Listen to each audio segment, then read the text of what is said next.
All right, imagine this. A patient starts a certain medication, and about 2 weeks later, their skin begins to peel.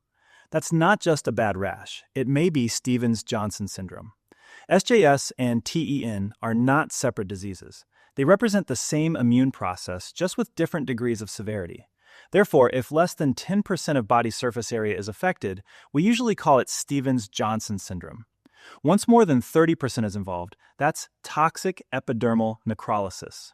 Anything in between can be considered overlap, and as the percentage of skin involvement increases, mortality will increase significantly. So what's actually happening here?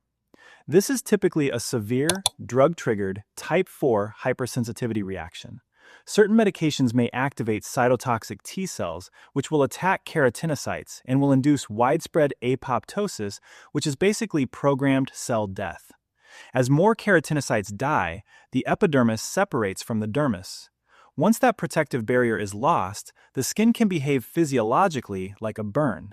That's why these patients are often managed in burn units. In many cases, the trigger is a recently started medication. Common culprits include sulfonamides, penicillins, certain anti-epileptics like phenytoin or carbamazepine, NSAIDs, and allopurinol. Symptoms usually appear 1 to 3 weeks after initiation, although timing can vary. From a clinical standpoint, patients often begin with flu-like symptoms, fever, malaise, or even sore throat. Shortly after, skin findings may develop.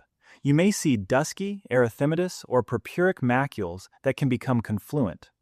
Blisters can form, and with minimal pressure, the skin may peel away, this being a sign known as a positive Nikolsky sign, and it reflects separation at the dermal-epidermal junction.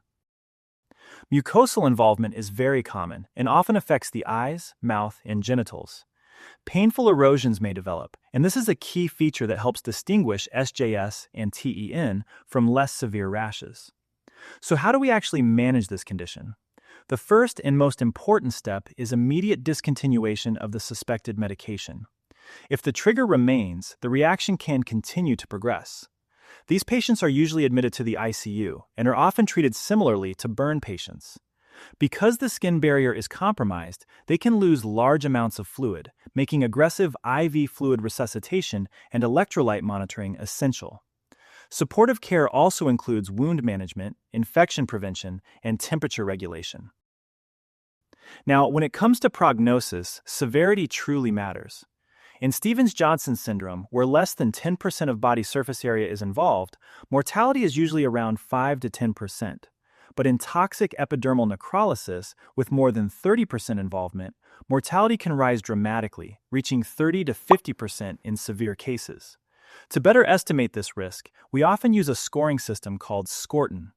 It includes factors such as age over 40, underlying malignancy, heart rate over 120, elevated serum urea, high glucose levels, low bicarbonate, and body surface area involvement over 10%. Each positive variable adds 1 point, and as the score increases, predicted mortality rises significantly. Now, before we wrap things up, let's do a quick recap. We can use the mnemonic Inferno to remember the key features of Stevens-Johnson syndrome. The I stands for ICU care, since these patients are managed like burn patients. N stands for a new medication trigger. F reminds you of the flu-like prodrome.